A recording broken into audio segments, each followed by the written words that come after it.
20,000 salary है तो वो क्या खाएंगे, क्या कमाएंगे और कैसे घर चलाएंगे। जी। तो कुछ ऐसा प्लान बताइए कि ये 20,000 वाले लोग अपनी ज़िंदगी में थोड़ा ऊपर उठ पाएं। एक बैंक अकाउंट ऐसा रखिए जिसमें जैसे ही इनकम आए उसका 20% कैंची से काट के उधर रख दीजिए और उस बैंक अकाउंट का ATM कार्ड खो दीजिए। कहेंगे भाई अजीब आदमी है, कैसी बातें करता है। माया को माया मिले कर कर लंबे हाथ। अगर आप नहीं करते हैं तो वही होगा जो आपके साथ आज हो रहा है। अमीर जो आपको मिलते भी होंगे वो ज़्यादातर अपने मैच्योर एज में होते हैं, 60 साल 65 साल में।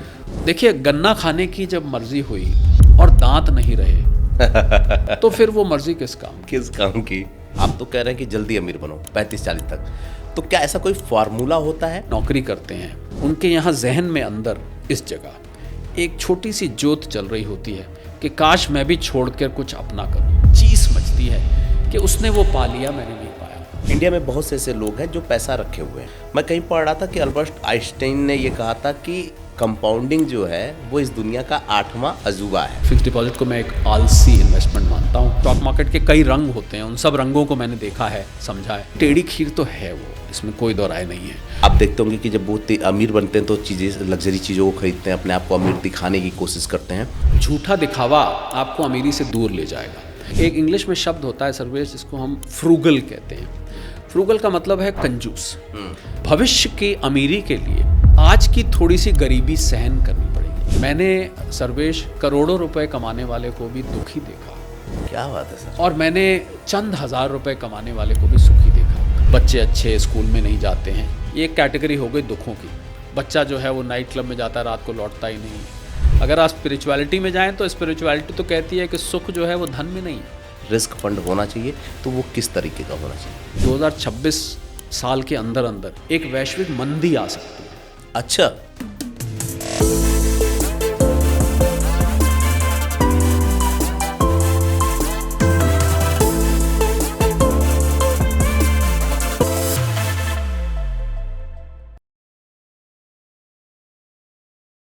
जब मैं फाइनेंस पे पॉडकास्ट करता हूँ तो आप लोगों की ना सिर्फ भूख बढ़ती है बल्कि इस तरह के कमेंट आते हैं कि मुझे लगता है कि मैं आपको क्या ऐसा दे पाऊँ और ऐसी कौन सी चीज़ लेकर के आ पाऊँ जिससे आप लोगों का जीवन रोज़ थोड़ा थोड़ा बदल के और एक टाइम ऐसा है कि आपको लगे कि सब कुछ बदल गया है।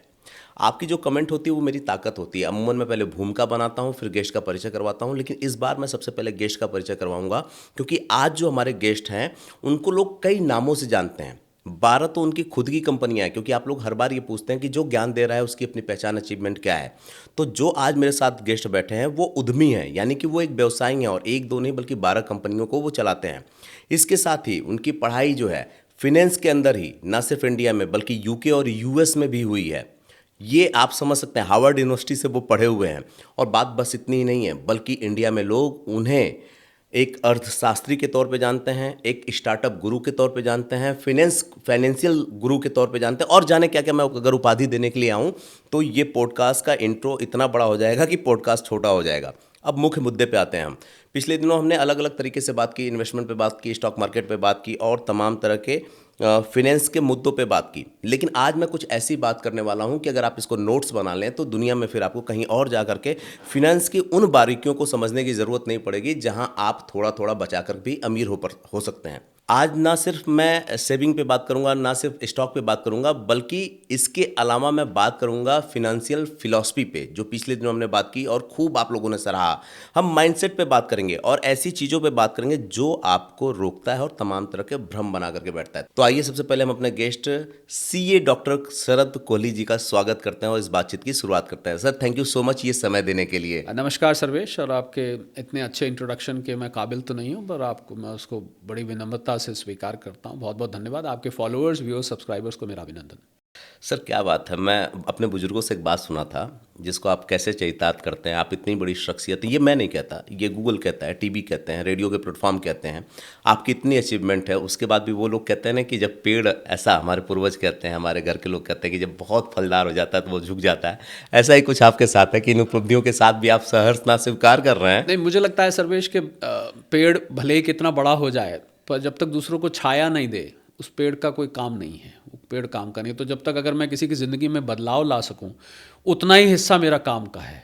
मैंने जो अपने लिए कुछ अचीव किया है, मुझे लगता है वो इतना काम का नहीं है। चलिए सर, शुरू करते हैं। छोटे और बड़े की बात हुई तो बस यहीं से मैं शुरू कर लेता हूँ। आजकल एक बहस छिड़ी हुई है, जब आप देखेंगे कि लोग पॉडकास्ट पे आते हैं वो कहते हैं गरीब मानसिकता और अमीर मानसिकता। जिसका माइंडसेट अमीरी वाला होता है वो बड़ा हो जाता है, जिसका माइंडसेट गरीबी वाला होता है वो छोटा हो जाता है। क्या सच में गरीब और अमीर मानसिकता नाम की कोई चीज़ होती है, और अगर होती है तो सर उसके 3 लक्षण बता दीजिए। बिल्कुल होती है। आपने बिल्कुल ठीक नब्ज़ पकड़ी है। अगर मैं इसको बोलूँ तो मानसिकता बिल्कुल। और हैरानी की बात यह है सर्वेश कि अमीरी और गरीबी को आप तोलते कैसे हैं। जी। आप उदाहरण के तौर पर अमीर किसको मानते हैं? इसके बाद बहुत सारा पैसा है, बहुत सारी प्रॉपर्टी है, बहुत सारे उसके इन्वेस्टमेंट्स हैं, बहुत सारी फैंसी गाड़ियाँ हैं, वगैरह वगैरह, बहुत सारा सोना चांदी पेंट जो भी आप लेते हैं, जो आजकल मापदंड होता है। और गरीबी को आप मान लीजिए इसका उल्टा, जिसके पास ये सब नहीं है। मैं बजाय इसके कि लिस्ट बनाऊं, मैं सीधा कहूं कि जिसके पास ये सब नहीं है। पर मुझे लगता है सर्वेश, ये मानसिकता वाला सवाल बहुत ही अहम है, क्योंकि आप अमीर होते हुए भी गरीब हो सकते हैं और गरीब होते हुए भी अमीर हो सकते हैं। और इसका बड़ा अच्छा सिंपल सा मैं आपको उदाहरण देता हूँ। एक व्यक्ति के पास 5 लाख रुपए थे। उसने कहा साहब मेरे पास खाने को रोटी नहीं है, मैं ये नहीं कर सकता, मैं वो नहीं कर सकता। 5 लाख रुपए में आप ज़्यादा कुछ नहीं कर सकते हैं आजकल, जो किसी शहर में भी रहते हैं आप तो। दूसरा मुझे मिला, उसके पास 10,000 रुपये थे और वो इतना खुश कि 10,000 रुपये उसके कहीं से जुड़ गए थोड़े थोड़े करके। बेचारा 500-600 रुपये रोज़ कमाता था। कहता जी मैं तो बड़ा खुश हूँ। मैंने कहा कैसे भाई? कहता मेरे पास 10,000 रुपये हैं साहब, मेरे को बड़ी दिक्कत होती थी, कभी कुछ लेना होता था, बच्चे को दिलवाना होता था, मैं बड़ा खुश हूँ। तो मुझे लगता है इट्स अ माइंड सेट, आपकी सोच है। मैंने सर्वेश करोड़ों रुपए कमाने वाले को भी दुखी देखा। क्या बात है सर। और मैंने चंद हज़ार रुपए कमाने वाले को भी सुखी देखा।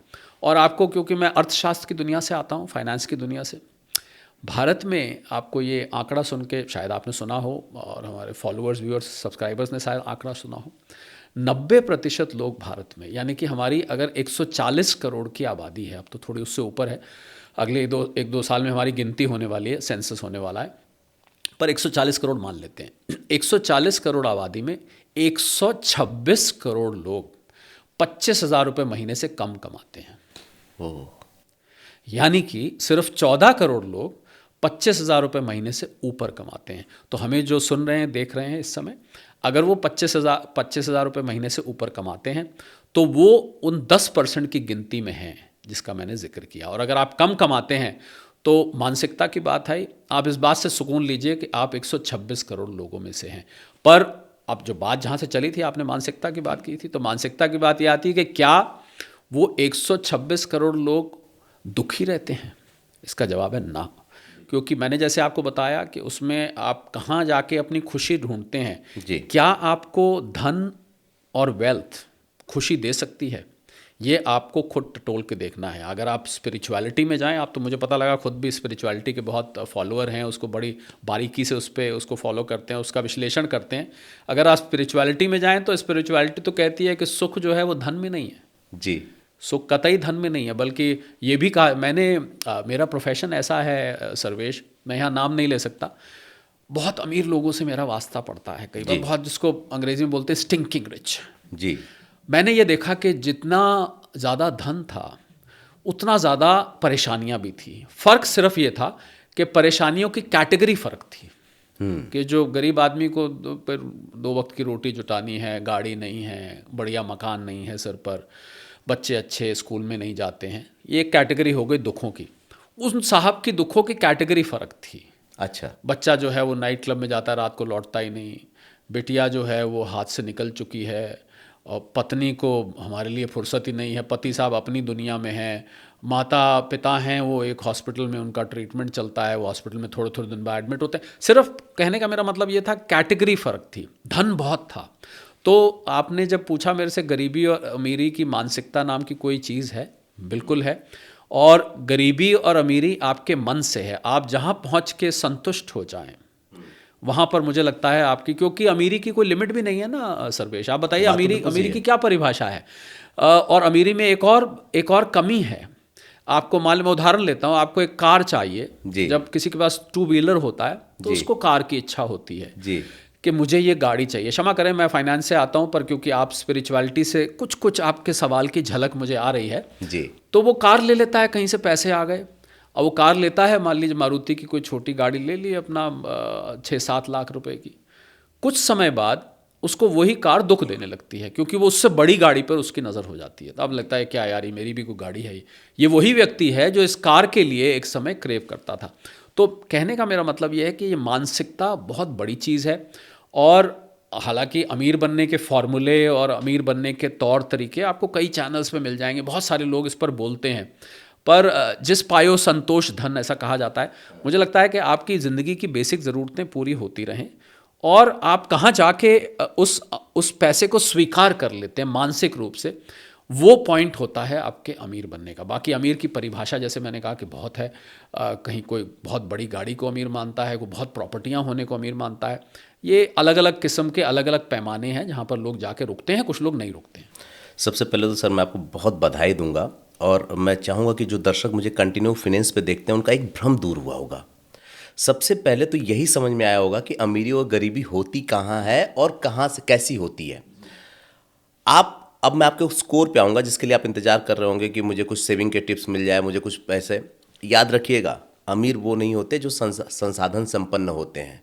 अमीर वो होते हैं जो सुकून से ज़िंदगी अपनी बिता करके इस दुनिया से चले जाते हैं, ना कि बीमारियों के चक्कर में उनका ज़िंदगी का सबसे ज़्यादा वक्त हॉस्पिटल और बाकी जगहों पे जाता है। सर ये तो ठीक है ना कि अमीर, बिल्कुल ठीक है। अब सर आ जाते हैं उस पर, क्योंकि वो अब हम ऐसे बैठे हैं तो वो चाहेगा मुझे कुछ टिप्स मिले, नहीं कुछ तो सब्सक्राइबर सोचेंगे भाई आज ये हमें क्या कोई प्रवचन देने आए। हाँ, तो सर सीधे अब उसी पे शिफ्ट होते हैं, क्योंकि ये बहुत ज़रूरी था। क्योंकि हर बार ना वो अमीर गरीब में परेशान हो जाता था सवालों से। जी। आपसे इसलिए भी पूछा कि आपने इंडिया भी देखा, हार्वर्ड भी देखा, आपने अमीरी भी देखी, गरीबी भी देखी, आप खुद कंपनी चलाते हैं, तो आपका माइंडसेट क्या है। सर अब मुझे ये बताएं कि कोई व्यक्ति, जैसा कि आपने कहा कि 120 करोड़ लोग 25,000 से नीचे हैं, मतलब एक बहुत बड़ी संख्या है। और ये संख्या पैसे के लिए जद्दोजहद करती होगी, क्योंकि अगर 20,000 से लिए तो वो क्या खाएंगे, क्या कमाएंगे और कैसे घर चलाएंगे। जी। घर चलाना भी ज़रूरी होता है। तो कुछ ऐसा प्लान बताइए कि ये 20,000 वाले लोग अपनी ज़िंदगी में थोड़ा ऊपर उठ पाएँ। देखिए, जिन 126 करोड़ लोगों की मैंने बात करी जो 25,000 से कम कमाते हैं, ठीक है, और कुछ मैंने 14 करोड़ लोगों की बात करी जो 25,000 से ऊपर कमाते हैं जी। अब इसमें से कुछ 30,000 कमाने वाले भी होंगे तो स्टैटिस्टिक्स पॉइंट ऑफ व्यू से वो बाहर आ गए, पर मैं उन लोगों की बात कर रहा हूँ जो 2 लाख 3 लाख 4 लाख 5 लाख रुपए महीना, करोड़ों रुपए भी कमाते हैं उन लोग। उन लोगों में भी सर्वेश बहुत सारे लोग इसी कैटेगरी से निकल कर आए हैं, ये ध्यान रखना है। अब आपका सवाल इसी में से आता है कि क्या ये 20,000 कमाने वाला भी अमीरी का सपना देख सकता है, इसको क्या करना चाहिए कि ये उस कैटेगरी से बाहर आके और ये कमा पाए। तो मुझे लगता है इसकी शुरुआत होती है एक शब्द जो कि बहुत ही आम है, सब लोग जानते हैं, सेविंग से। ठीक है। सबसे बड़ी गलती जो लोग करते हैं कि वो सेव नहीं कर पाते हैं। ठीक है। गलती क्या, आप कमेंट कोई इस बात पे करेगा कि सेव करने के लिए भैया बचता ही कुछ नहीं है। हाँ। आप कह रहे हो सेव कर नहीं पाते हैं, यहाँ तो पूरा नहीं पड़ता है, आप सेविंग की बात कर रहे हैं।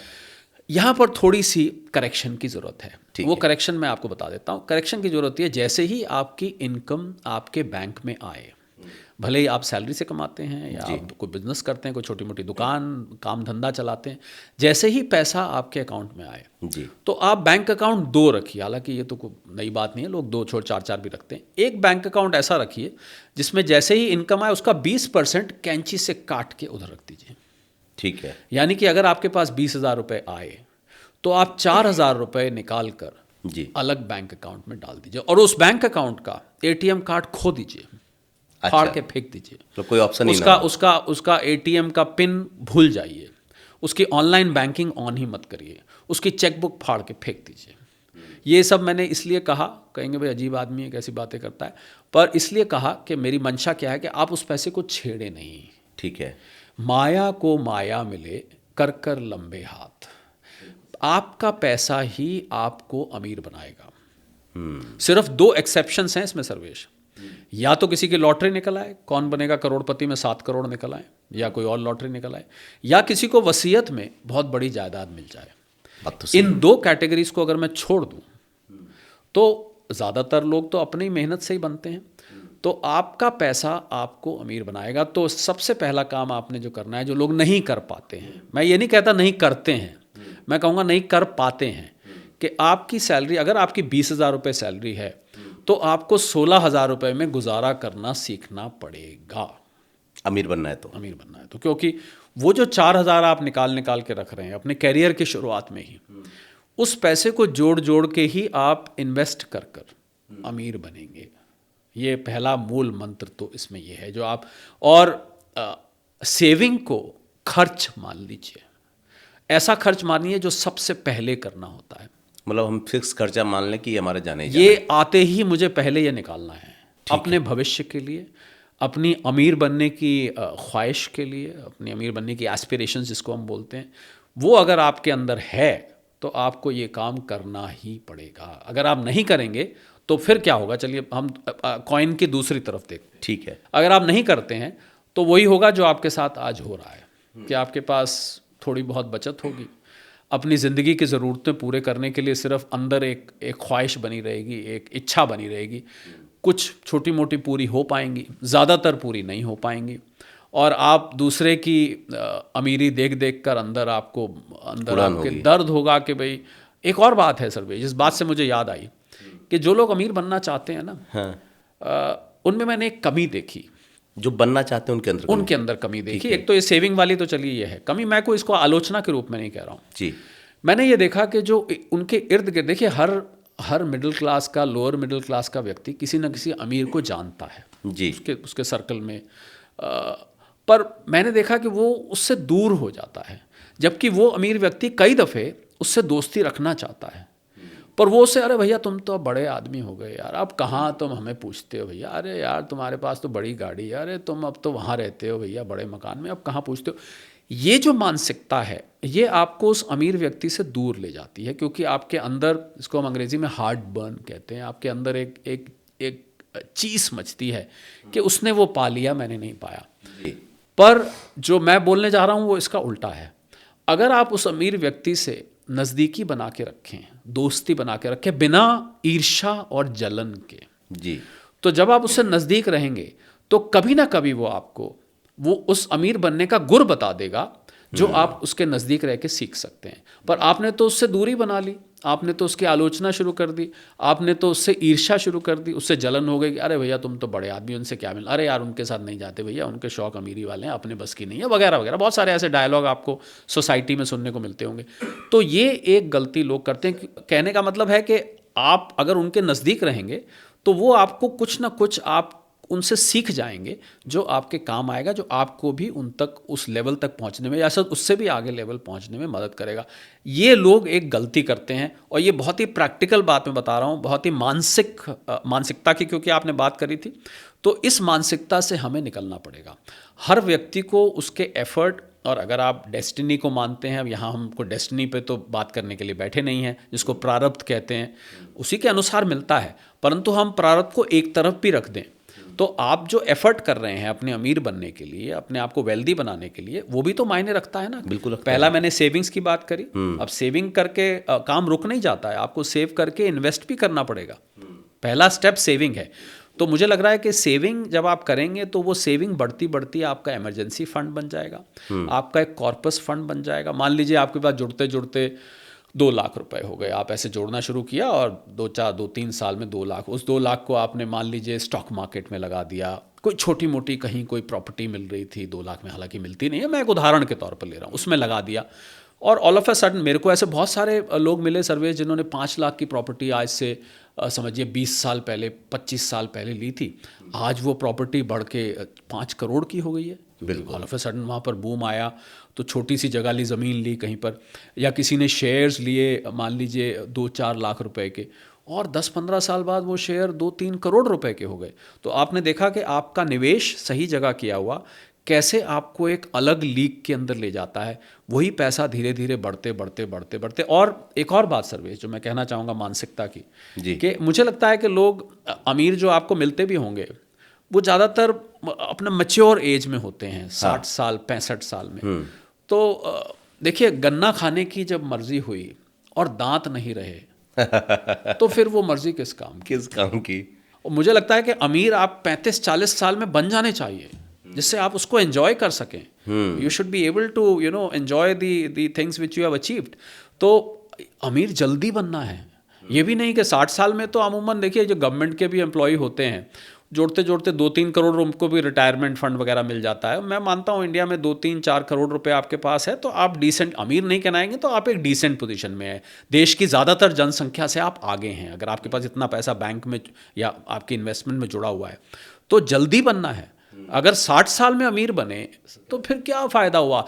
69 साल तो सर्वेश यहाँ पर मीडियन एज है इंडिया में। हाँ। 69.5 के आसपास है। हाँ। यानी कि अगर आप 70 साल से ऊपर जी रहे हैं तो आप शुक्र करिए आप बोनस लाइफ जी रहे हैं। तो मुझे लगता है कि अमीर बनना है तो 35-40 में बन जाइए। बाद में अमीर बनना तो खुद ब खुद ही आदमी कमाते कमाते जोड़ते जोड़ते कहीं ना कहीं से हो जाता है। पर वो फ़ायदा क्या हुआ। घुटने कहते हैं मुझे ट्रांसप्लांट कराओ, हार्ट कहता है भैया स्टेंट डलवा लो, ब्लड प्रेशर कहता है दवाइयाँ लो, डायबिटीज़ कहती है इंसुलिन के इंजेक्शन लो, तब अमीर बनने का क्या फ़ायदा हुआ। क्या मज़ेदार बात है सर, ऐसी जगह आप बात को ला दिए हैं कि मुझे एक बहुत ज़बरदस्त क्वेश्चन इसमें निकल के आया। मैं वो पूछूंगा, वैसे मैं पुरानी बात को आपके आगे बढ़ाना चाहता था लेकिन उसको नेक्स्ट क्वेश्चन में लूँगा।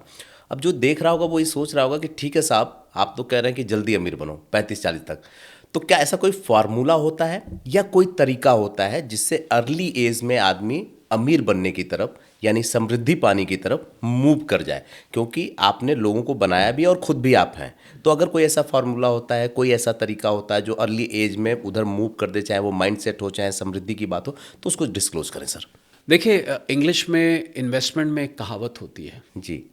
If you want your money to work for you, अगर आप चाहते हैं आपका पैसा आपके लिए काम करे, then you have to work for your money first.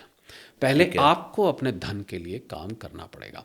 तो मैंने देखा है सर्वेश के लोग जो सेविंग, जो जिसकी मैंने बात करी, सेविंग तो करते हैं, अब से पहला स्टेप आपने उठा लिया, पर उसको किस तरीके से और कहाँ पर पैसे को लगाना है कि वो ग्रो करे, वो उनको नहीं आता। ठीक है।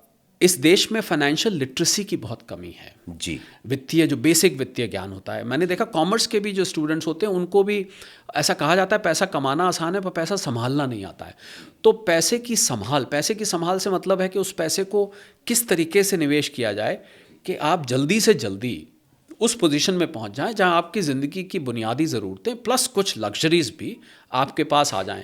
तो मुझे लगता है ये सारा इस आपके सवाल का जवाब है अच्छे प्रकार के निवेश में, कि आप कहाँ निवेश कर रहे हैं, आपकी जानकारी कितनी है, आप निवेश के लिए मेहनत कितनी कर रहे हैं।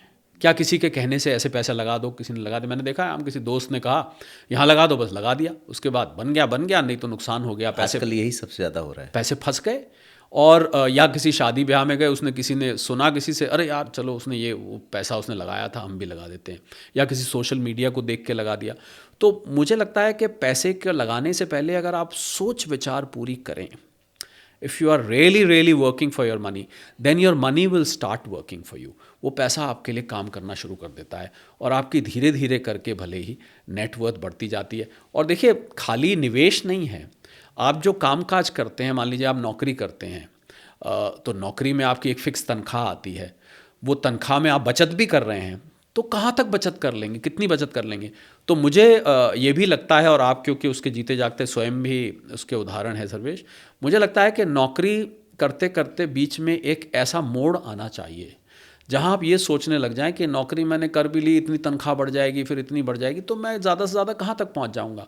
तो वो मोड़ है खुद का कुछ काम करने का। और जितने भी लोग सर्वेश नौकरी करते हैं ना, आपको एक राज की बात बताता हूँ, उनके यहाँ जहन में अंदर इस जगह एक छोटी सी ज्योत चल रही होती है कि काश मैं भी छोड़कर कुछ अपना करूँ। और ये उसको कभी ना कभी उसकी चिंगारी उसको थोड़े थोड़े दिन बाद हिट करती है, अरे छोड़ दो यार अब हो गया बहुत।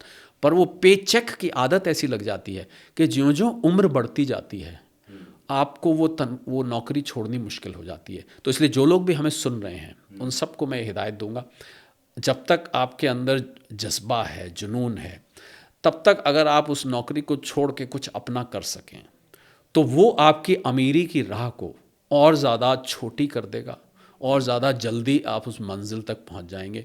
क्योंकि अपने काम में तो सर्वेश को लिमिट नहीं है, नौकरी में तो देखिए लिमिट है। जो तनख्वाह आपके एम्प्लॉयर ने बांध दी, उसके बाहर जाके आप कुछ काम करेंगे तो कल को एम्प्लॉयर की तरफ से एतराज़ आ जाएगा, अव्वल तो आपके पास समय ही नहीं बचेगा, वो एनर्जी नहीं बचती है शाम को घर जाके अपना काम बैठ के करे, बहुत रेयर ऐसा होता है। तो अपना काम कुछ जब शुरू करते हैं तो अमीरी की राह और ज़्यादा स्पष्ट दिखाई देने लग जाती है। सर जब आपने ये बता ही दिया कि अर्ली मूवर ही आदमी अमीर बनता है, यानी कि आप स्टूडेंट हैं तब से ही थोड़ा थोड़ा करना शुरू करते हैं, जब आप 30-35 साल तक आएंगे तो इतना अमाउंट हो जाएगा कि नौकरी करते भी हुए भी कहीं भी उसको लगा करके अपने पैसे से आप काम करवा सकते हो जी। अब सर एक चीज़ ला रहा हूँ, बड़ी ज़बरदस्त चीज़ है, बड़ी बात होती है इस पे, लेकिन आदमी जितनी भी बात सुन ले वो कंफ्यूज ही रहता है। मैं कहीं पढ़ रहा था कि अल्बर्ट आइंस्टाइन ने ये कहा था कि कंपाउंडिंग जो है वो इस दुनिया का 8वां अजूबा है। जी। और जो बहुत बड़े लोग बने हैं जिनके बारे में आप लोग सोचते हैं कि वो स्टॉक में गए, निवेश किए, ये किए वो बड़े बने, तो वो बड़े इससे नहीं बने कि उन्होंने सिर्फ निवेश किया, उन्होंने कंपाउंडिंग के उस 8वें अजूबे का इस्तेमाल किया है। एक मिडिल क्लास आदमी, जैसे मैं भी पहले यही सोचता था कि एक एफडी ले लो या कहीं सेविंग में डाल दो, वो आपको धीरे धीरे अमीर बना देगा। जबकि वहीं जो बड़े लोग होते हैं वो उसको भी उठा करके शेयर मार्केट में भी कंपाउंडिंग का मजा लेते हैं, एफडी में भी लेते हैं, बाकी जगहों पे भी लेते हैं। तो सर जरा कंपाउंडिंग का गोल समझाइए, और जो अर्ली मूवर है अगर वो कंपाउंडिंग में मतलब समझ गया तो वो कहाँ तक पहुँच सकता है या वो कैसे कंपाउंडिंग का लाभ ले सकता है। देखिए, आपने जिस कंपाउंडिंग की बात करी है वो कंपाउंडिंग दो प्रकार की होती है। एक कंपाउंडिंग तो जो आपने कहा एफडी में पैसा डाला तो 6% पे डाला, फिर 1 लाख डाला, 1,06,000 हो गया, फिर 1,06,000 को अगले साल के लिए कर दिया, अब 1,06,000 पे इंटरेस्ट मिला, फिर 1,10,12 पे मिला, फिर 1,12,18 पे मिला। एक तो ये कंपाउंडिंग है जी। ये कंपाउंडिंग अब थोड़ी सी आउटडेट हो चुकी है। ठीक है। क्योंकि ये कंपाउंडिंग ब्याज की, ये तो आपको करेगी कंपाउंड, ऐसा नहीं है कि उसका फ़ायदा नहीं मिलता है, क्योंकि आप ब्याज पर ब्याज कमाते हैं। इसको मैं अगर देसी भाषा में कहूँ, आजकल जो कंपाउंडिंग है जो आपने बाद में बात करी जी, वो चलती है जी। और इसके लिए मैं आपको उदाहरण देता हूँ। उदाहरण ये है कि दुनिया के जितने बड़े बड़े अमीर हैं जी, मैं कुछ एक का नाम लेता हूँ यहाँ। पहले विदेश से शुरू, इलॉन मस्क हैं, बिल गेट्स हैं, मार्क ज़करबर्ग हैं, जेफ बीजोस हैं, लैरी पेज हैं, लैरी एलिसन है, बर्नार्ड आर्नल्ट हैं जो लुई वीटॉन के मालिक हैं। ये मैंने कुछ आपको विदेशी नाम लिए। अब मैं भारत पे आया, अडानी साहब हैं, अंबानी साहब हैं, बिरला है, कुमार मंगलम बिरला हैं, सुनील भारती मित्तल हैं, जो देश के 10-12 टॉप अमीर हैं। ठीक है। इन सब की अमीरी में एक चीज़ कॉमन है।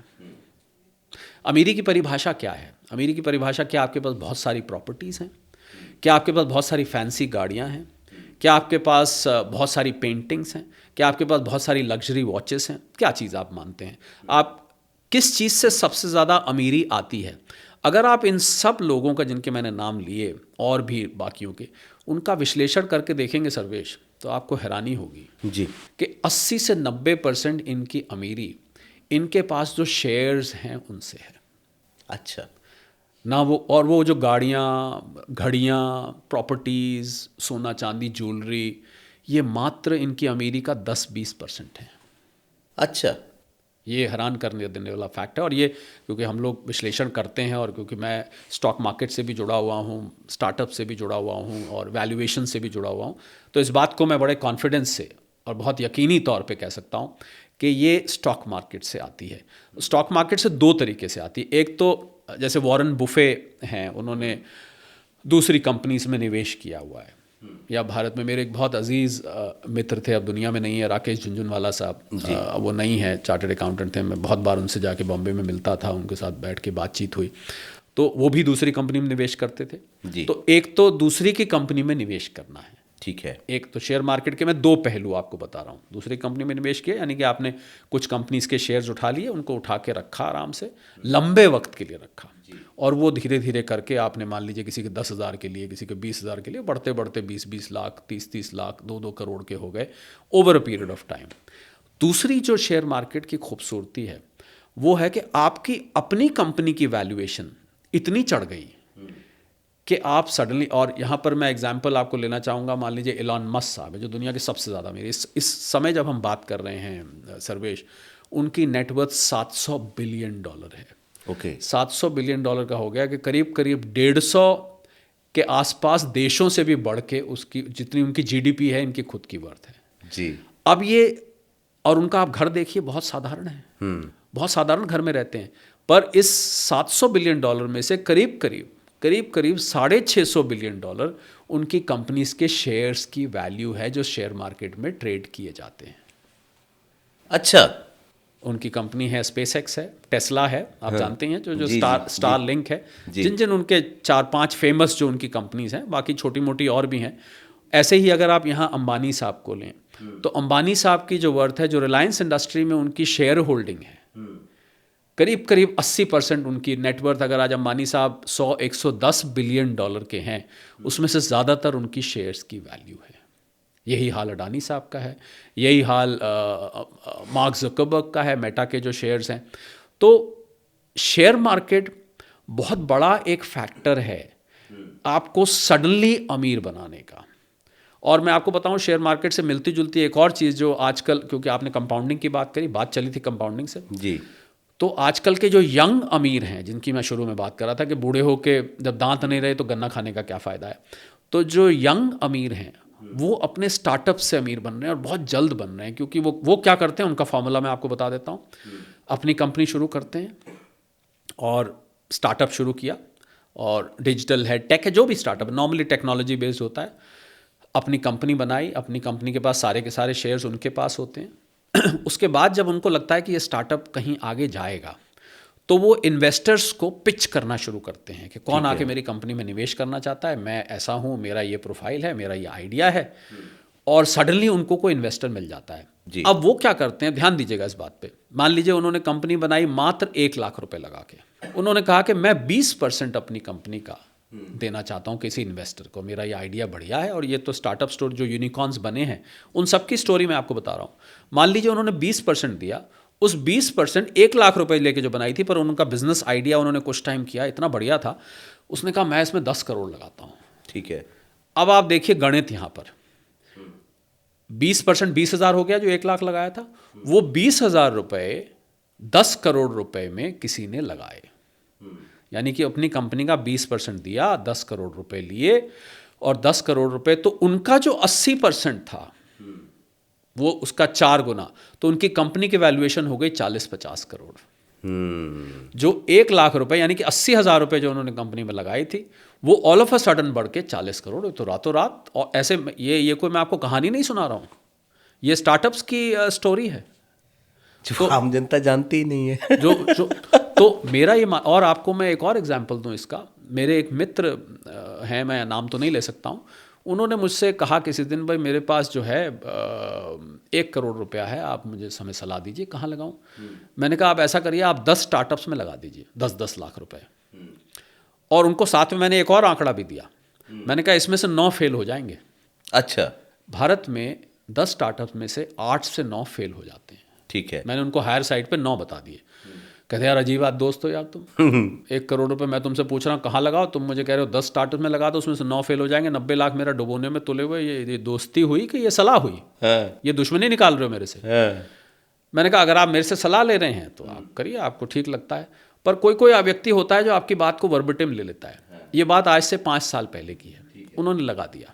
अच्छा, लगा दिया उन्होंने। 10 अलग अलग स्टार्टअप्स चुने गए, मैंने भी मदद करी उनके चुनने में, उन्होंने खुद भी चुने। एक क्राउड फंडिंग होती है, आपने देखा होगा शार्क टैंक जैसे बहुत सारे प्लेटफॉर्म्स हैं, वहाँ उन्होंने स्टार्टअप में 10-10 लाख रुपए, छोटे स्टार्टअप्स थे। और यकीनी तौर पे कभी कभी कोई बात ऐसी होती है जो आपके मुंह से ऐसा लगता है सरस्वती बैठी है जी, वो सही निकल आती है। कभी किसी वक्त ऐसी बात, वाकई में सर्वेश उनके 90 लाख डूब गए, क्योंकि वो छोटे छोटे स्टार्टअप थे। किसी ने बाद में नौकरी कर ली, किसी का बिजनेस नहीं चला, किसी को और फंडिंग नहीं मिल पाई, खुद की फंडिंग खत्म हो गई, वो फादर के बिजनेस में जाके बैठ गया वगैरह वगैरह। वो एक स्टार्टअप क्लिक कर गया, आज उनके वो 1 करोड़ 10 करोड़ हो चुके हैं। आज मुझे कुछ दिन पहले वो मिले जी, तो अब बहुत दोस्ती तो पहले से थी, दोस्ती अभी भी है, पर अब वो मुझे थोड़ा सा अलग नज़र से देखते हैं। मैं कोई यहाँ सेल्फ प्रेज नहीं कर रहा हूँ, पर जिस व्यक्ति को 1 करोड़ रुपए से 10 करोड़ बन गया 5 साल के अंदर, 10 गुना पैसे हो गए, और आगे भी उसका भविष्य बहुत अच्छा है। ऐसा पता लगा है मुझे कि वो स्टार्टअप अगले 4 साल में, 5 साल में करीब 100 करोड़ तक पहुँचने वाला है। तो आप सोचिए इन साहब की होल्डिंग कहाँ पहुँच जाएगी। तो ऐसे भी किस्से होते हैं कि किसी और के स्टार्टअप में लगा दिया, मतलब आप खुद बिजनेस नहीं शुरू कर सकते, तो आप मेहनत करिए, पर उसके लिए मेहनत करनी पड़ती है कि आपको ढूंढने पड़ेंगे कौन से स्टार्टअप्स हैं, किस में पोटेंशियल है। तो जैसा मैंने कहा शुरू में, आपकी बात को जब शुरू किया था, उसी से मैं इस वाले जवाब को ख़त्म करूँगा। If you want your money to work for you, you have to work for your money first. तो मेहनत, और ये सारा जो 10-10 लाख वाले मैंने आपको एग्जाम्पल दिया अपने दोस्त का, उनको 6 महीने लगे थे इन स्टार्टअप्स को ढूंढने में और पैसा लगाने में। एक एक से मिले, उनसे बात करी, उनके जहाँ वो काम करते थे जाके देखा, उनके टेक्नोलॉजी पार्टनर से मिले, उनकी ऐप स्टडी करी, उनकी मार्केट्स खुद भी थोड़ा रिसर्च किया कि देखें, फिर उसके बावजूद 10 में से 9 फेल हो गए। पर मेरा लक्ष्य तो था कि वो कोई एक क्लिक कर जाएगा, और वो क्लिक कर गया, and today he is sitting on 10 crore and he is looking forward to another 30-40 crore from the same startup. एक व्यक्तिगत सवाल पूछ सकता हूँ जी। आपसे?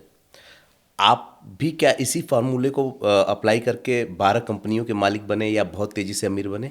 मुझे व्यक्तिगत तौर पे बात करूं तो मैं सर्वेश अपनी क्वालिफिकेशन के आधार पर बिजनेस शुरू करता गया। अच्छा। मैं लॉयर बना तो मैंने लॉ फर्म भी शुरू करी। मैंने 2 बार सीए करी है, इंडिया से और इंग्लैंड से। तो हमने सीए फर्म, सीए में आए, सीए प्रोफेशन में आए। मेरा स्टॉक मार्केट से बहुत लगाव शुरू से रहा है, बहुत पहले से मैं स्टॉक मार्केट फॉलो करता हूँ, बहुत सारे मीडिया प्लेटफॉर्म पे एनालिसिस भी देता हूँ। तो स्टॉक मार्केट को मैं बहुत अच्छे से समझता हूँ। स्टॉक मार्केट के कई रंग होते हैं, उन सब रंगों को मैंने देखा है, समझा है। तो मुझे लगता है कि मेरी तो क्वालिफिकेशन के अकॉर्डिंग मैं कंपनीज को अपना शुरू करता गया, और I think God has been kind, is all I can say. एक सवाल है जो मेरे बाकी पॉडकास्ट में भी आए हैं, मुझे लगता है ये पूछना यहाँ सबसे ठीक होगा। जैसे कि आपने कहा कि आपने उनको सलाह दिया, साथ में खुद भी आपने मदद की 10 कंपनियों को ढूंढने में। जी। एक बात पीछे आपने और कही थी कि अगर आपके पास पैसा है तो कुछ जगहों पे लगा करके आप भूल जाइए 10 साल 20 साल के लिए। जी। इंडिया में बहुत से ऐसे लोग हैं जो पैसा रखे हुए हैं, उनके पास लाख 2 लाख 3 लाख रुपया पड़ा हुआ है और उनके पास समय भी है। वो ये चाहते हैं कि हम इसको 2-4-10 साल के लिए डाल दें। समस्या यही आती है कि वो खुद ढूंढ नहीं पाते, और अगर किसी को अपने किसी कंपनी का शेयर खरीदना है या कहीं एसआईपी करनी है, 2 चीज़ें सर, शेयर करना है या इन्वेस्ट करना है, तो वो कैसे ये पता लगाएं कि अगले 10 साल में ये ग्रो करेगा ही, कहीं 9 की तरफ भाग तो नहीं जाएगा? अगर भाग जाएगा तो फिर इनका गाड़ी कमाई तो लुट जाएगी। देखिए, अगर शेयर मार्केट में सर्वेश आप सीधा आना चाहते हैं और जी। शेयर मार्केट में लगाना चाहते हैं, तो थोड़ी सी टेढ़ी खीर तो है वो, इसमें कोई दो राय नहीं है। क्योंकि शेयर मार्केट बहुत आपकी टेक्निकल नॉलेज मांगता है। मुझे लगता है अगर आप शेयर मार्केट में वो कंपनी ढूंढना चाहते हैं जो कल को आपको ग्रो करके देगी, तो आपको फिर किसी प्रोफेशनल की, अगर आपके पास नॉलेज पहले से नहीं है तो लेनी पड़ेगी। अगर तैरना नहीं आता हो तो स्विमिंग पूल में कूदना नहीं चाहिए। ये इस फॉर्मूले पे बेस्ड है, क्योंकि अगर आपको नहीं आता, आप किसी के कहे से आपने ले लिया, तो वो पैसा डूब जाएगा फिर तो I think that needs a lot of research, और किसी प्रोफेशनल की फिर आपको हेल्प लेनी पड़ेगी। खुद आप कंपनी को तभी ढूंढ पाएंगे अगर आप पूरी तरह से स्टॉक मार्केट और उसकी, एक अंग्रेजी में शब्द होता है वेगरीज, उसके उतार चढ़ाव के जो कारण होते हैं, जो चीज़ें, तो वो उसको पूरी तरह से अगर समझ पाएंगे। प्लस आपको कंपनी की बैलेंस शीट पढ़नी आनी चाहिए, क्योंकि कंपनीज चलती हैं अपनी बैलेंस शीट्स पर। उनकी कैसे परफॉर्मेंस रहा है, बहुत सारी चीज़ें देखनी पड़ती है कंपनी में। मैं अक्सर एक उदाहरण दिया करता हूँ सर्वेश, आपने जो सवाल पूछा उसके लिए, और आपकी इजाज़त हो तो मैं यहाँ भी आपके चैनल पे भी उदाहरण देना चाहूँगा। अरेंज मैरिज होती है ना? हाँ, बिल्कुल। मुझे पता लगा आपकी भी अरेंज मैरिज है। जी जी। तो क्या देखते हैं लड़का लड़की सेलेक्ट करते टाइम? मैं बताता हूँ, आप बताइए ठीक बता रहा हूँ कि नहीं बता रहा। लड़का लड़की देखने में कैसे हैं, उनका पीछे परिवार कैसा है, बिल्कुल, कुछ खाता कमाता भी है कि नहीं है, बिल्कुल, पीछे कुछ है कि नहीं, खेत वगैरह है कि नहीं, हाँ, मार्केट में रेपुटेशन कैसी है, बाजार, ऐसा तो नहीं कोई केस चल रहा हो, और इतना गुजारा कर लेगा कि भाई दोनों इकट्ठे रहें तो आगे चलेगा। आगे ग्रोथ के प्रोस्पेक्ट कैसे हैं, ये भी देखते हैं कि भाई कितनी तरक्की आगे करेगा या करेगी। इसी फॉर्मूले को अगर आप उस कंपनी को चूज़ करने में लगा दें जिस कंपनी में आपने निवेश करना है। अब मैं इसको यहाँ लाता हूँ, प्रोमोटर्स कैसे हैं, ठीक है, उनके ऊपर कोई केस तो नहीं चल रहा है, आगे ग्रोथ प्रॉस्पेक्ट्स कंपनी के कैसे हैं, किस सेक्टर में, ऐसा तो नहीं कल को किसी रेगुलेटरी उसमें आ जाएगा, ठीक है। ये सब पैमाने अगर आप इसको पलट दें कंपनी को चूज़ करने में, तो हम जीवन साथी चूज़ करते टाइम जितना एहतियात बरतते हैं, अगर उतना ही एहतियात अगर आप अपनी निवेश की हुई कंपनी में करें, तो मुझे लगता है आप गलत नहीं जाएंगे कभी भी। क्या मज़ेदार बात है ना। मुझे एक चीज़ याद आई सर, इसी बात पे हंसी आ रही, थोड़ी सी तबीयत नासाज है तो उस तरह से मैं खुल के बैठ नहीं पा रहा हूँ जैसे बैठता हूँ। अब मुझे ये समझ में आया, अक्सर वही मैरिज टूटती हैं आज के डेट में जिसके पीछे कोई R&D नहीं होती है। एग्जैक्टली। अक्सर उन्हीं लोगों का शेयर मार्केट में या इन्वेस्टमेंट में पैसा डूबता है जिसकी कोई पीछे R&D नहीं होती। बिल्कुल ठीक कहा आपने। एक चीज़ आप देख रहे होंगे, पॉडकास्ट तो आपने मेरा बहुत देखा होगा, ये बड़ा स्मूथ जा रहा है, कोई हाइप नहीं है, कहीं से हम आपको इन्फ्लुएंस करने की कोशिश नहीं कर रहे हैं। हम कोशिश ये कर रहे हैं कि आपकी नॉलेज और इन्हेंस हो जाए। सर, एक चीज़ होती है कि जब मेरे पॉडकास्ट में कोई आता है ना, तो बहुत ज़्यादा इंक्वायरी जनरेट होती है, मतलब लोग संपर्क करना चाहते हैं। तो क्या आप कुछ ऐसा, क्योंकि मैं नहीं जानता कि आप मार्केट में इस तरह की कोई कंसल्टेंसी देते हैं क्या, या क्या आप कुछ लोगों की ऐसे मदद करते हैं? आपकी कोई फर्म है जो लोगों की मदद करती है? देखिए, पहली बात तो मैं आपके चैनल पे ये बात एक डिस्क्लेमर देना चाहूँगा कि हम और आप जो बातचीत कर रहे हैं वो कोई इन्वेस्टमेंट एडवाइस नहीं है। किसी को हम निवेश करने के लिए उत्साहित नहीं कर रहे हैं। आप अपने इन्वेस्टमेंट एडवाइज़र, फाइनेंशियल एडवाइज़र जो आपके इर्द गिर्द हैं, उनसे सलाह लेके करिए, जो जिस पर भी, क्योंकि इसमें सर्वेश ये भी होता है कि निवेश की सलाह बहुत व्यक्तिगत सलाह होती है। मतलब आपकी उम्र कितनी है, कितने समय के लिए आप करना चाहते हैं, आपका गोल क्या है, कि आप शादी ब्याह के लिए पैसा इकट्ठा कर रहे हैं या आप रिटायरमेंट के लिए इकट्ठा कर रहे हैं, बच्चों को बाहर पढ़ाने के लिए इकट्ठा कर रहे हैं, कोई कार खरीदने के लिए कर रहे हैं, और तो टर्म कितना है आपका, और आपका बाकी का इन्वेस्टमेंट कहाँ किया हुआ है, ये भी देखना पड़ता है। प्लस एक और बहुत बड़ी चीज़ देखनी पड़ती है कि आपका रिस्क एपेटाइट कितना है, कि आपकी जोखिम लेने की क्षमता कितनी है। अब जो यंगर लॉट है, मैंने देखा है वो थोड़ा ज़्यादा जोखिम ले लेते हैं जी। जो थोड़े मैच्योर हो जाते हैं 50 साल के बाद, आप जोखिम कम लेना चाहते हैं। तो ये बहुत सारी बातों पर निर्भर करता है। तो इन्वेस्टमेंट आपने मेरे से पूछा व्यक्तिगत तौर पर, अगर किसी का कोई स्पेसिफिक सवाल होगा तो आपके कमेंट बॉक्स में आएगा, तो मुझे उसको जवाब देने में खुशी होगी। पर निवेश के लिए आप अपने इर्द गिर्द जो कोई इन्वेस्टमेंट एडवाइज़र है उसको ढूंढिए। कोई विशेष तौर पर आना चाहता है, मेरे से संपर्क करना चाहता है, तो आपके कमेंट बॉक्स में आएगा। अगर हमें ठीक लगा कि हम उसको, मैं ऐसे यहाँ पर कोई सॉलिसिट नहीं करना चाहता किसी को कि मैं अपना एडवर्टिजमेंट करूँ, मुझे ना उसकी ज़रूरत है। पर मैं ये ज़रूर चाहता हूँ कि आपके फॉलोअर्स, व्यूअर्स और सब्सक्राइबर्स एक अच्छे निवेशक बने और अपना पैसा अगर गंवाएं नहीं जी। और एक चीज़ का ध्यान रखें, जब भी कभी किसी चीज़ में बहुत ज़्यादा रिटर्न दिखाई दे रहा है, एक्स्ट्रॉर्डनरी रिटर्न दिखाई दे रहा है, तो वहाँ पर उनके कान खड़े हो जाने चाहिए। Higher the risk higher the return, vice versa भी होता है, higher the return higher the risk. तो जब भी कोई एबनॉर्मल रिटर्न दिखाई दे किसी, बहुत सारे मैंने देखा है इन्फ्लुएंसर्स जो होते हैं सोशल मीडिया पे आके, वो 15 दिन का रिटर्न दिखाएंगे, देखिए साहब इतना रिटर्न आया, आप भी निवेश करिए। बहुत सारे लोग उसमें पैसा गंवा देते हैं। सेबी ने भी इस बारे में वार्निंग दी है। इनफैक्ट सेबी ने एक एजेंसी बनाई है परवाह करके, इसी काम के लिए पास्ट एनालिसिस करती है कि आपका कितना रिस्क है इसमें, वो खास इसीलिए बनाई गई है। तो मुझे लगता है कि निवेश करना बहुत सोच समझ के होना चाहिए। आपके कमेंट बॉक्स में कोई क्वेश्चन आएगा तो मैं उसमें जवाब दूंगा। अगर मुझे लगा कि इन साहब को या साहिबा को कोई ज़रूरत है तो then I can always come forward. But I think it should be somebody जिस पे आपके इर्द गिर्द हो, जिस पे आप विश्वास करते हो, आपकी रिश्तेदारी में, दोस्ती में हो, और जिनका प्रूवन ट्रैक रिकॉर्ड हो।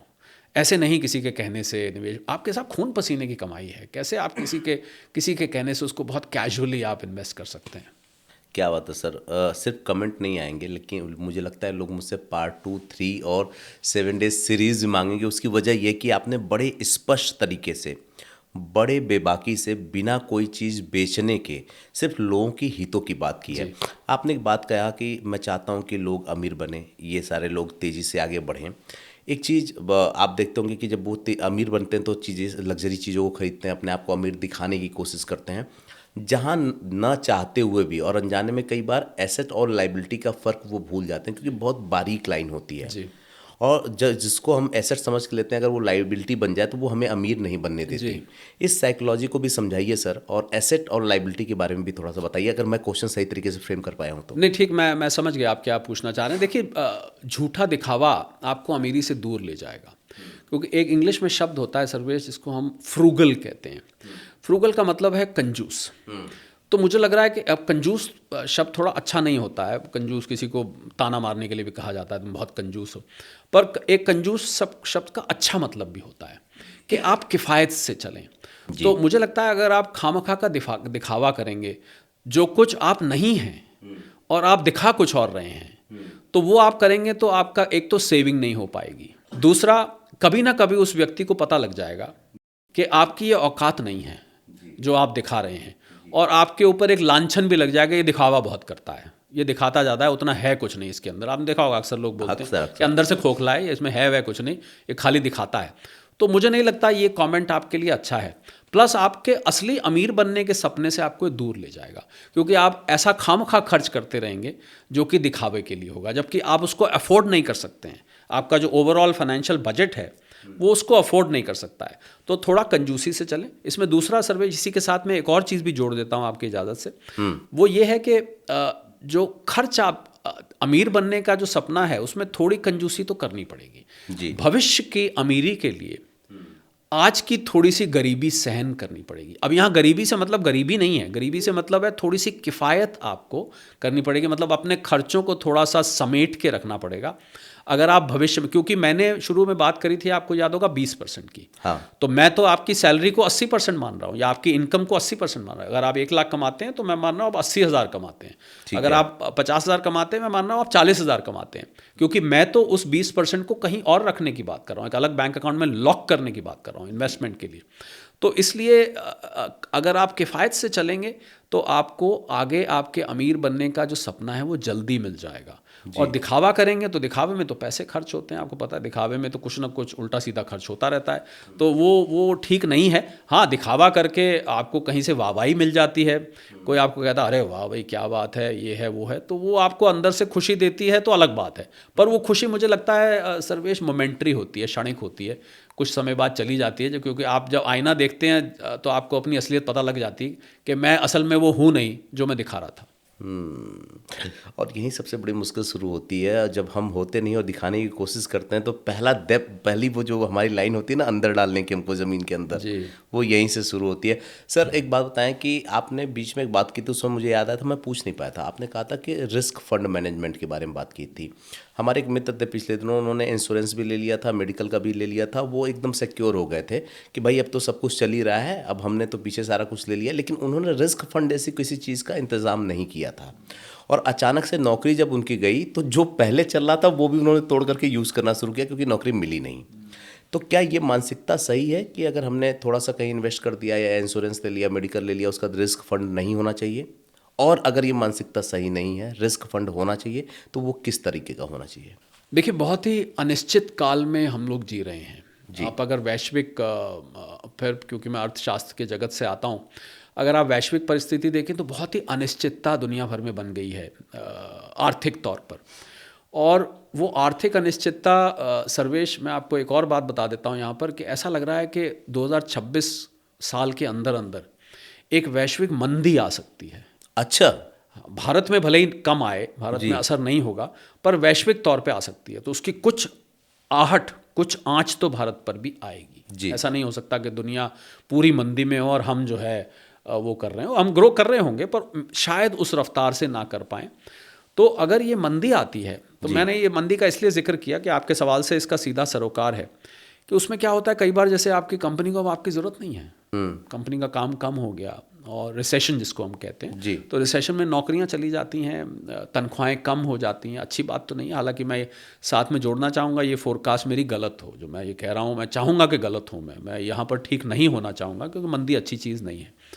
तो ऐसे में आपको अगर अपनी जो नौकरी है उसके बारे में पॉजिटिव होना चाहिए। जहाँ आप काम करते हैं वहाँ पूरी लॉयल्टी से आप काम करिए, बहुत कैजुअली उसको नहीं लेना चाहिए। This is what I feel, कि आपको थोड़ा सा अपने आप को समेट कर चलना चाहिए, और बड़े बड़े खर्चों को, जब अगर मंदी की आहट सुनाई दे तो आपको बड़े बड़े खर्चों को टाल देना चाहिए आपको। और अपनी 2-3 साल की, अब आपके सीधे जवाब पे आता हूँ, 2 साल की सैलरी कम से कम आपके पास रिजर्व में होनी चाहिए, कि अगर किसी वजह से नौकरी चली गई या कोई ऐसी मजबूरी आ गई कि आप काम नहीं कर पा रहे हैं, तो आप कैसे गुजारा करेंगे। और इसका जीता जाता एग्जाम्पल है सर्वेश, कोविड में वही लोग सरवाइव कर पाए जिनकी सेविंग्स थी।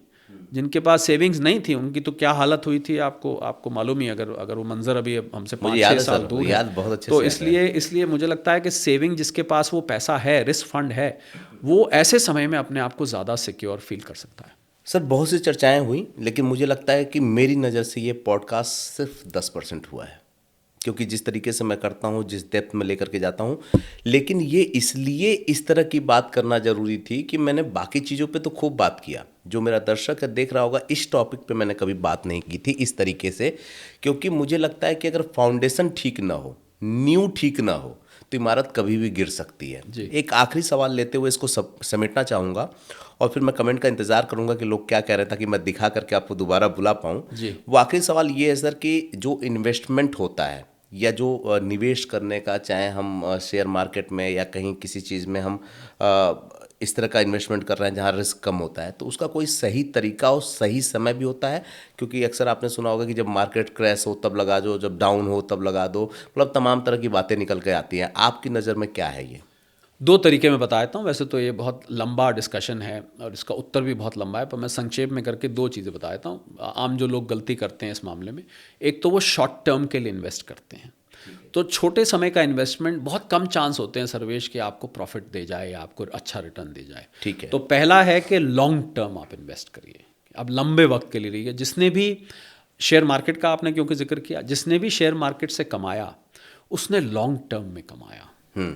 शॉर्ट टर्म में तो ट्रेडिंग होती है जी, और शॉर्ट टर्म में ज़्यादा, सेबी की रिपोर्ट कहती है कि करीब 85 से 90% लोग पैसा गंवा देते हैं जी। तो इसलिए पहला है कि आप लॉन्ग टर्म के लिए, लॉन्ग टर्म का मतलब 10 साल 15 साल, इसमें कई उतार चढ़ाव आएंगे।